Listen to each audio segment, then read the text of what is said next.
Welcome back to the People Profit Podcast, where we explore how leaders can unlock growth by investing in people first. I'm your host, Sandra Coker, and today we're diving into one of the most talked about shifts in the workplace right now, the rise of AI, and more importantly, how leaders can integrate it responsibly and effectively. My guest today is someone who's been called the CEO whisperer on AI, Abhishek Sampath, or Abby, as he's better known as, is the founder and CEO of Nine Lights AI. He's a trusted advisor to executives on bringing AI into the workplace safely. He teaches AI thought leadership at Nichols College, and he's a co-author of an upcoming book called AI and Change Management. He's also the founder of Firefly Coders, helping kids and adults explore AI in a hands-on way. Abhi, I am so thrilled to have you here. Welcome to the podcast. Sandra, it is my genuine pleasure to be here. I can't wait to get started. Me too. Me too. So you and I met through the Corridor 9 Chamber of Commerce in Metro West, Massachusetts. So We it's did. super exciting. I've known you since you've started Fireflies, but I'm really curious to hear about your leadership journey, through the years. So you've had a pretty fascinating path, it looks like, from Wharton to leadership roles at TransUnion and VistaPrint, and now your own Nine Lights AI. Can you walk us through your leadership journey and how curiosity has shaped the way you lead your teams? Sure, absolutely. So first, thank you for having me. It is really such a pleasure. I mean, HBS has been, Human Power Solutions has been the focal point of so many, examples of how to run a business right, how to do leadership right. And Sandy, it's just a pleasure to be here once again. So Oh, thank you. yeah, of course. So my journey, it has been interesting, but I've shifted from engineering into leadership, as a very intentional move. I found that was one thing that I really truly enjoyed, and yes, my journey took me from engineering leadership into product leadership and thinking about AI and ML, machine learning, and digital transformation, in the workplace across different verticals, whether it's finance, retail, all these different things. Yeah. And really, the place where I landed was people make the place. It's Yeah. the culture that always it in more ways than one, it shapes the technology more than the technology shapes the culture. So I think Okay. that that's one of those things that I've always believed in, and so that's what I've used. And that curiosity aspect of being curious, not just about what technology can do for the organization or for people, but how people can actually make that become a part of how they work happily and can stay engaged in the workplace. So that's a little bit about how I've reached to where I'm at right now. So can you share a story with us where you saw that interplay up close, where people are shaping the technology versus the technology, always shaping them? Yeah, it's a great question. Um, I'm trying to think of an example where it's. I'll give you an example just from the recent past, just because AI has been such a huge part of what's changing, and the workplace, the way businesses operate, the way leaders think. Right. One of the things that we noticed at the start when we started working with companies, they would ask us, "Can you come in and implement a solution that would help us, refine a certain business process, and bring AI in that's going to then make it easier for us to have operational efficiency, and Yeah.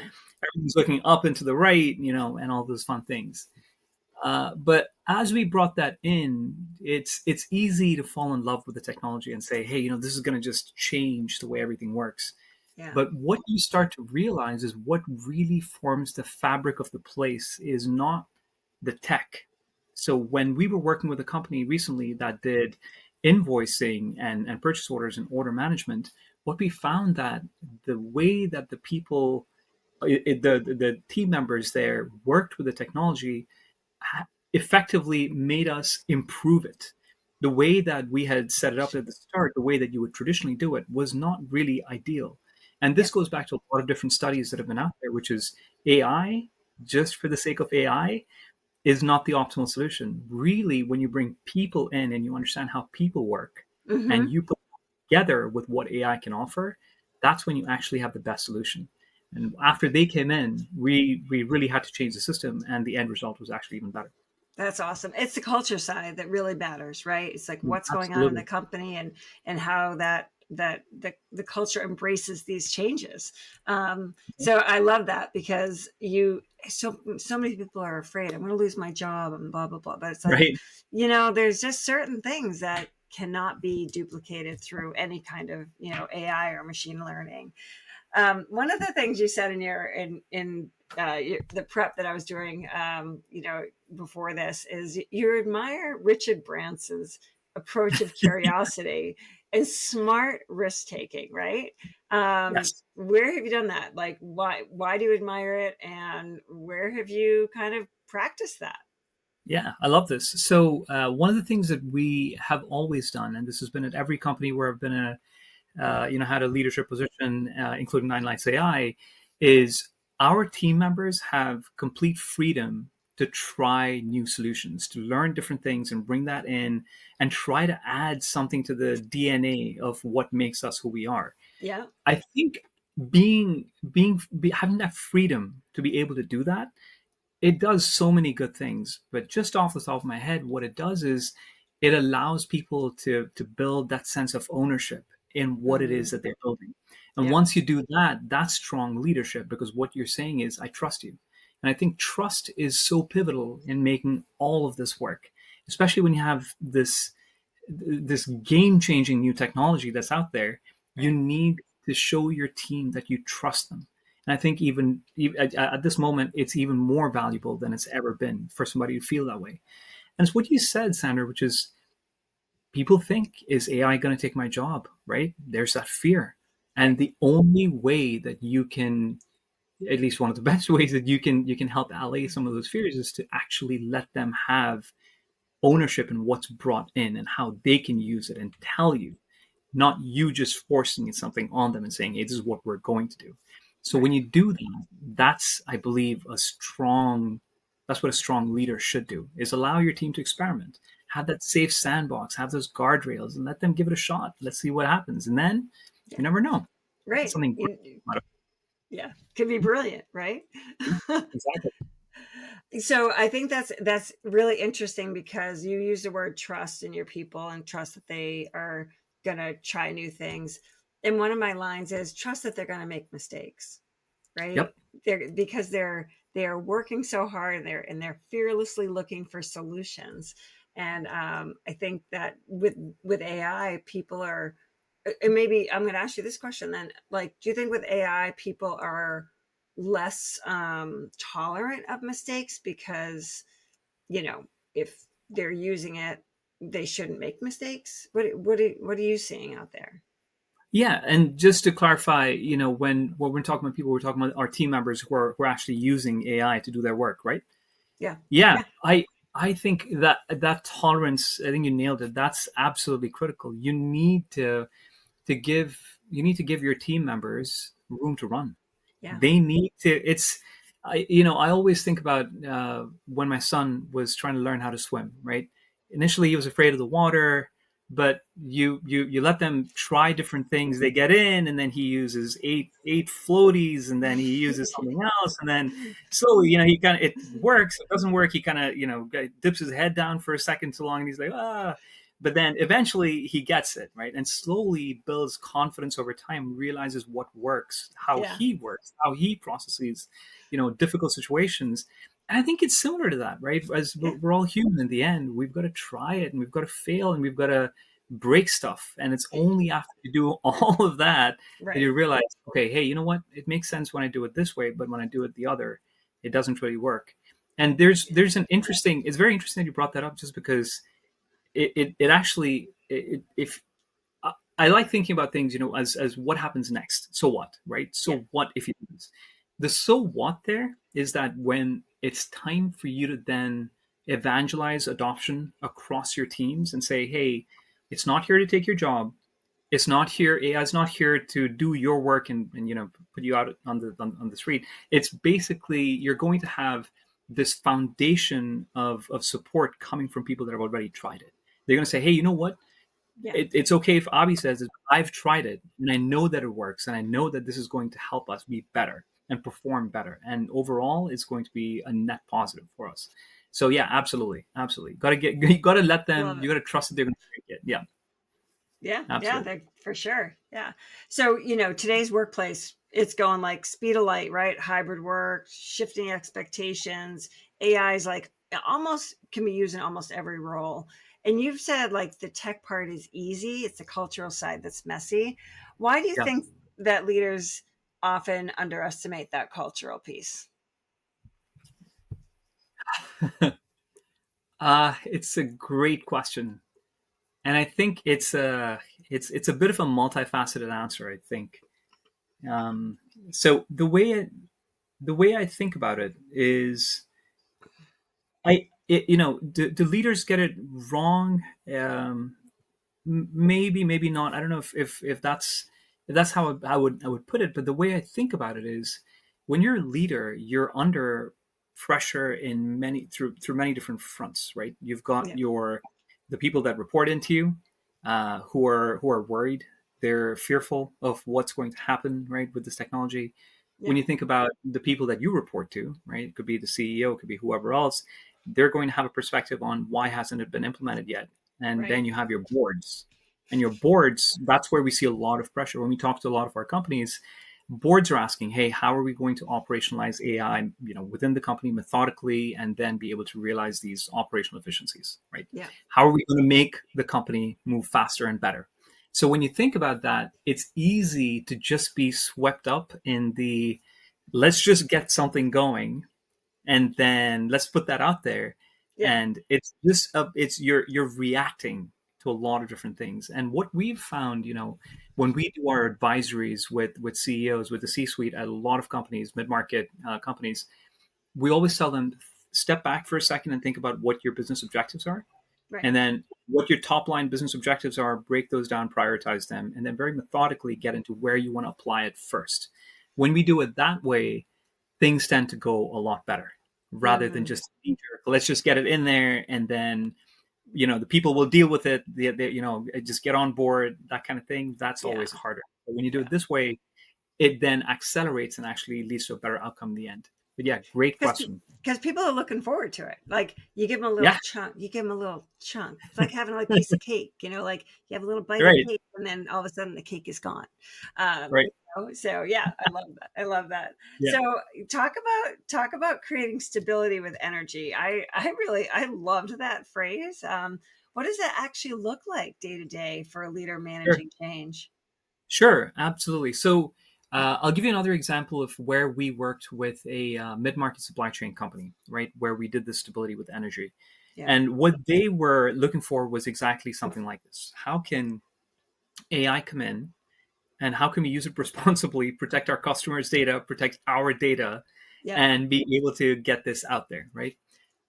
It's chaotic. You're trying to manage 10 different initiatives at the same time. So what we needed to do there was, instead of just tossing AI into the mix and saying, now we're going to use AI to solve a certain problem, the way we started to think about it was, uh, where we interviewed a number of people on teams, right? We interviewed executives, the Yep. executive SLTs, then we interviewed the teams that worked underneath them, middle management, and we try to figure out, where's the energy. And it's interesting because, when you talk to leaders are thinking, oh, they're very thoughtful, and they're saying, okay, this is what I want for the company. But when you talk to somebody that's on the front lines and actually doing the work, Right. they're saying, you won't believe it, Abby. I put this thing into ChatGPT, and then it spat this out, and it was a full image or a flyer. Or it was, my marketing is so much easier. And I was trying to work with Excel, and I couldn't. And then I told it, hey, what can I do? And it helped me out. You get a different sort of energy, right? And so Yes. they're ready to run with it. They're ready to just, yeah, let's go, let's go. And executives want the same kind of output, right? But then the you have to basically be able to bring balance to those two things, and say that energy needs to be redirected into a Yeah. place where you can still have fun, but let's also make it so that you're getting productivity, right? And so your Yeah. work is easier, it's more fun. Let's bring that back a little bit. Yeah. So we did that for them, and yeah, this is we were starting to see this at more places. So you're having fun doing it. You never let go of that. That's the best part of it. But Yeah. then as you're doing it, you're also thinking about, keep the boat steady, don't rock it, don't try to Yeah. add too much change right up front, because you need to build that trust, that tolerance. That cultural aspect needs to be Yeah. great. I mean, the Yeah, real challenge is trust and psychological safety, right? absolutely, And 100%. you think about the shifts. Like this is a pretty big shift in our workplace. And if you think about like the old ways, like the ERP systems, or moving everything to the cloud, those were Exactly. also big shifts in businesses, right? What lessons do you think leaders can borrow from those earlier waves as they face this AI shift today? Yeah, absolutely. So, this is exactly one of those things that we talk about when we speak to the execs at companies. Is all of those changes. We've AI is coming in, and people are saying it's like electricity. It's something so groundbreaking that it's going to change how we work. Right? Right. Yes, true to some extent, but it's not like it's something unprecedented. We've seen this with cloud, right? With Yeah. everybody moving from on-premise to AWS or something like that. We've seen this with companies that did ERP implementations, going from Excel to ERP. We've seen this with mobile, right? People are Yeah. now using phones to do everything, right? So those Right. shifts, we do have those examples in place. And so the way that I think about this is, when we look at those lessons, the companies that did the best were the companies that actually were very thoughtful about how past precedent had worked and how Hmm. they could bring that forward. And Yeah. so what they did were a few really good things. One was they did staged rollouts. They let their teams play around with it, and then they Yeah. said, okay, this is what we're going to do. This is the grand vision, but we're going to address it in digestible chunks, Hmm. small pieces. Every time we finish something, we're going to learn from it. And as we learn, we're going to roll that into the process going forward. So those little tiny wins along the way, it's compounding. It gets you to the end goal faster in the end, right? So that's one of those things. The second thing that they did really, really well was establishing guardrails, right? Saying, Hmm. hey, this is how it should be used, Yeah. and this is how it shouldn't be used, right? You use it a certain way, you're going to get great results. You use it the wrong way, you open the door to a lot of bad outcomes that you don't really want. It's the same with AI. With AI, you don't want to think about just throwing it into content marketing, into processing documents, into Right. you know generating 100 different things, internal company documents that you want to use across the board, knowledge bases. Be a little bit more thoughtful about how you want to roll it out, and once you know that process, then do it. Right, do it slowly, understand the risks. Yeah. Where's your data going, how are you gonna manage all of that, and that's how you get it right. So how do you help create clarity, right, on the why, right? So you create the clarity on the why and then put the guardrails in, like you just said. But how do you do that without being a micromanager? Yeah, it's a great question. It's a great question. Uh, right. I mean, I think that, if you want this to be successful, I've seen a couple of different approaches that worked. And I think that at companies, one of the approaches that seems to work really well, it's very dependent on the size of the company. But in general, if I had to, come up with a way, you need to have a central team that can understand what it is that needs to be done. Yeah. And then that becomes the sort of center of excellence. And once you start to do that, and once teams start to tap into that knowledge, and once that starts to disseminate, that starts to become a way that people understand how they can move forward. So it's less about micromanagement and more about them understanding what is the most sensible way to do this without jeopardizing the company, jeopardizing their work, anything like that. And so once they start to understand those processes, there's a lot less uh, emphasis on managers to start to look at every dot every I and cross Yeah. every T. So Yeah. you empower people to be able to make those decisions, and I think that's how you get success. But those decisions have to be informed. So, our this podcast, we gear it towards all leaders, but those younger leaders coming that are up and coming, and really want to kind of like cut their teeth and show that they can do it. Um, Talk to me about the safe sandbox when you're experimenting, with AI or any kind of change. Can you walk through Sure. that? what it looks like in practice, and really kind of speaking to these newer Sure. leaders coming up and coming. Sure, absolutely. There's a bit of sorry, Sandy. There's a little bit of lag, so I'm just making sure. Sorry, you're gonna have to edit this part out, I think. You're good. But yeah, absolutely. So let me talk about the sandbox a little bit. So the way that we set it up is um, okay. So let me just step back for a second and talk about how it is that engagements typically work, or projects typically work at companies where this is done successfully, right? So one is you've got to start with advisory and making sure that the executive leadership team and the senior leadership team understands what it is that needs to be done. They provided guidance in terms of what it is they want to build. So that's your advisory part. Now, before you can get into actually deploying AI in there, what you need to do is you need to get training done for the people in your company. And those people, the team members who are extremely valuable and understand all the things that Yeah. are happening on the front lines, they're the ones that need to be able to understand, oh, okay, so this is what works and this doesn't. Right. So what we do is and this is what I would advise almost any company is understand what the core processes are that you want to work on, and then work with either a provider, a third-party provider like Nine Lights AI, or work with somebody else to basically set up an open sandbox. And that sandbox, what it allows you to do is it has it has documents that are similar to company documents, but it has no proprietary data. It Mm, has all of those little things that those processes need to be able to make things work. And once you start to see how it looks in that sandbox environment, that's when you start to see people, the light bulb going on, and then and people saying, "Oh, this makes sense. Now I see how it works." And once they're starting to play with those, that non-company data, whether it's Excel sheets, whether right. it's trying to generate content, whatever it is, once they start to do that, then they can bring that back into real company, workplace processes, business processes. That's a That's the way great that. idea. Yeah. That's a great way of doing it. And it really, I mean, It- it shifts the yeah, mindset, right? From fear, like, to like, oh, yeah, okay, this is good. It gives them confidence. Love it. absolutely. A sandbox is fun, right? You Yeah, play. yeah, I love Yeah, that. that's I what it's love for. that. Um, like we talk all the time in leadership, and we talk about like, don't always look for the bad, right? Oh, everyone always hears, "Rah, rah, rah, here's the 10 things that you did wrong," and like, okay, Of did I course. do anything right today? You get that a lot. Celebrating those small wins, right? So, what's a recent small win that you've seen recently that's actually created big momentum for a team? Sure. One of the things that we did recently was we engaged with a company where they were playing with some Excel documents that were basically they essentially needed to go from raw data to a polished budget to then submit to their exec team.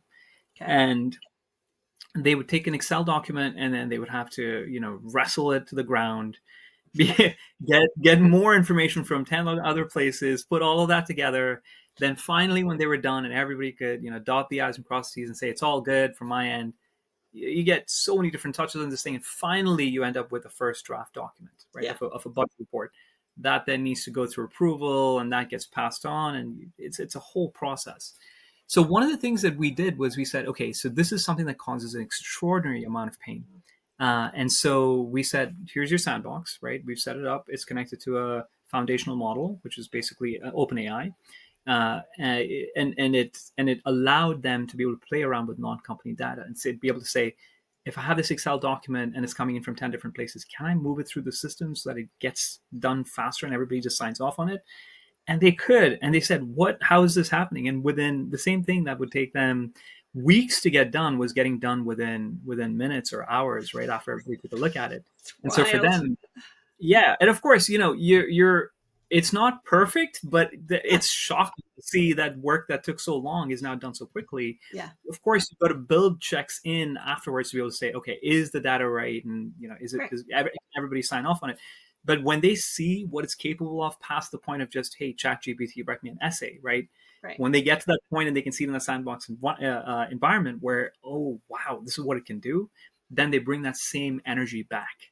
And that's when they were able to take that same process and even the learnings they got out of it, they Yeah. were able to bring it and say, hey, ChatGPT shortcuts steps 1, 3, and 5. Can we do that ourselves? And so they bring those learnings back. And that's how you start to see people and teams and AI start to interoperate, right? To be able to Love it. produce better results. They're Yeah, part of your. They're part of your. It's part of your team, not your team, not your whole team. exactly. But Exactly. let's go a little bit serious. Let's get away from the fun for a second. Um, Okay. one of your focus areas for Nine Lights AI is helping CEOs avoid the hidden risks of AI, right? Sure. Data privacy, vendor lock-in, employee distrust. What's the most overlooked risk that you're seeing right now in the companies Sure. you're working with? Sure. Uh, most so there are risks. There are quite a few, but let me think about this for a second to try to nail it down. I would say that companies are trying their best to help their teams be able to leverage AI to make their lives better. Yep. But I think the biggest, I guess people might be aware of it, but not in every way can affect them, is how their data privacy is being respected or not. And Okay. so being able to understand how your data is being consumed by models like OpenAI or any of the others, Claude or anything else, being able to understand that is actually critical. And so training there to understand what exactly happens when you send a request in, that is critical. So, forgive me.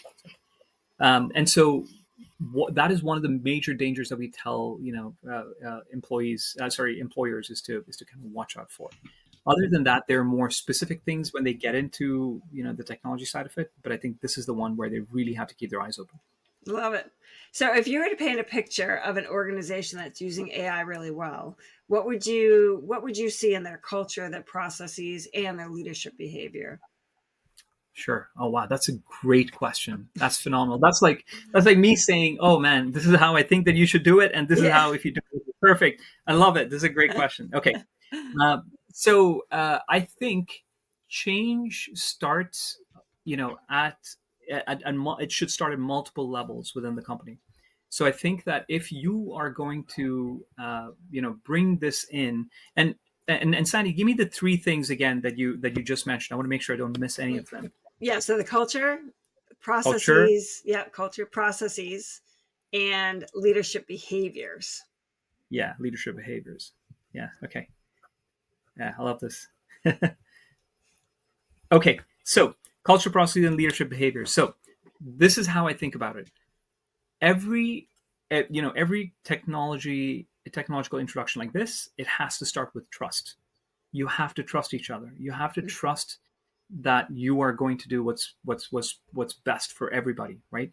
Yep. And there was something that we did. One of my mentors and an amazing leader, Bruce at VistaPrint, he always said, assume best intent, Yep. right? Assume that whenever the person does something, they're doing it with the whatever knowledge they have towards with the best of intentions, right? Yeah. And I Yeah. love that, right? That's amazing. It's always been one of those things I held on to.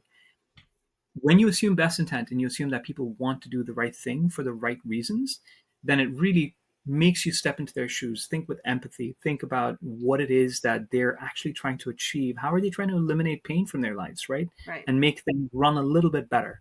So start there. That's the most important thing. Past that point, once you establish that, that takes care of culture in a big way. Yeah. Being open and allowing people to take those chances and empowering them by giving them the tools they need to do it. So just like we were talking about earlier, the sandbox, right? Yep. If you're going to set this up at a company, let people play, let them have fun, let them give it a shot and see what breaks and what doesn't work. And you might get a laugh or two out of it. They might say, "Oh, this is ridiculous. I would never use something like this. What was I Right. scared of?" Right? They're not going to Right. take marketing jobs anytime soon. Look at this. This is it's a ridiculous thing. So they might get there, right? And so they'll build that trust and they'll build those bonds, right? And be able to then, in that shared understanding and knowledge of AI, be able to say, "Oh, this is not something that I should be afraid of. This is actually a Yeah. tool that's going to help me," right? That lack of knowledge needs to be eliminated. So culturally, I think that's where we begin. From leadership, this is the kind of behavior that I'm expecting to see. Trust in the people that work for you, Hmm. and empower them to be able to learn and be able to contribute at the level that they need to. And so from the processes standpoint, we can then get into things like, oh, let them have this play area, let them, experiment, let them then suggest what are places that it can be effective and how it can be effective, and put those, proposals forward. That's how you would do it. That's how I would think about it. Oh, awesome. So you're also a dad, a soccer player, and sometimes a Sure, golf ball searcher in the woods, right? We all are. sure, How do these roles outside of work shape the way you think about leadership? sure. Uh, I think when, becoming a parent is one of those things that just almost redefines who you are in a moment, right? And Mm-hmm. as you get that responsibility for that other little person that you're raising and that you love, you really start to see yourself in a different light. You start to see your relationships at home and at work in a different light. And I think that is something that's it's hard to put my finger on and say what happens. But what it does do certainly is it softens the way you see things. I Mm-hmm. think that's one of those things that I've taken away. And I think that it's one of those things that you have to think about when you're engaging with your teams. As you're leading them, they're also possibly parents. They also have different life circumstances, many different things going on. You have to be more empathetic. You have to think about that, from a different perspective. And I think that is an incredible thing for a leader to possess, that empathy, the ability to understand someone else's perspective. Now, in terms of playing soccer with the kids, that's something that you just have to be patient as you're, Yeah. because they say, show me how to do this, and just before you're about to show them how to do something, they're like, I know how to do it, and they just, Yeah. but you just asked me to help you. And Yeah. so I think, there you get that patience. You have to have that patience. And certainly, that's not how our team members are, but that patience is a good activity for you to have, not with just other people but also with yourself, right? Yeah. And so you need to build that ability to stay calm, to stay cool. And of course, when it comes to golf balls in the woods, I don't think I've much there, but certainly not to hit it straight. That's definitely not in the bag yet. But again, there it's just thinking about things for the long term, right? If I really had to get serious about golf for 1 second, what I would just say there is, don't keep your eye on the score. Keep your eye on the important thing, which is having fun, Yeah. enjoying the moment, being with the people that you're with, or the squirrels you're with, right? Yeah. So, Yeah. wait, Yeah. Last night yeah, it was just turkeys on the golf course. There was so many there turkeys you on the go, golf course. Crazy. there you go, right, right. So, yeah, absolutely, just having that perspective of Yeah. long term thinking and not short term. I love that. And Yeah. if we ever play golf together, you have to be. I always say to people, if they've never played with me, if you cannot laugh at yourself and laugh at me, then we're not Oh, going to have a yeah, good time.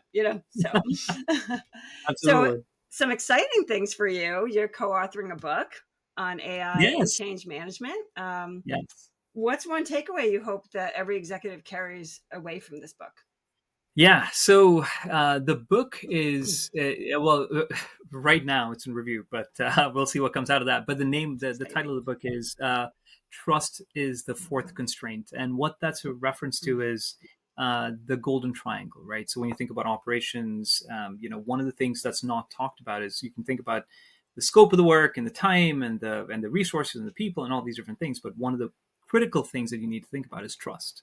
Yep. Without trust, we've seen countless projects that were supposed to change the landscape just fail. In Yeah. fact, the number is 80%. The number of projects that fail, digital transformation projects that fail, it's a very high number, a very high percentage, because of the cultural aspect. You need to Right. understand that unless you get the trust of the people that Yeah. you're working with humans. That's what you need to build first. And so that's what that book is about. And so learning how to do that, bringing that effectively into your organizations, and developing it as an essential tool in enabling the success of AI driven, efficiencies within your organization. That's what that's about. Well, So you cool. definitely speak in my language here. Like, Yeah, sorry. yeah. I'd be remiss if I didn't mention that this is, co-authored with Professor Scott McDonald at Nichols College. So sorry, yeah, Mhm. sorry, Sandy, cut you off. Yeah, Yeah, no, that's all good. All good. yeah, Yeah. Yeah, this has just been such an energizing conversation. I love how you bring both likewise. the technical, like your technical expertise. You don't often have someone that says really good human skills. The people that are really technical, and that's a stereotype, aren't super Sure, super warm and fuzzy. You've got both. I mean, you're just, this human perspective with the technical expertise, right? I um appreciate it. That's very kind yeah, of you. Thank yeah, you. and you've got that balance of stability, and the energy really shines through. So Oh, for thank you. our listeners, our executives, for people that are just like more curious about you and want to connect with you, how could they reach you?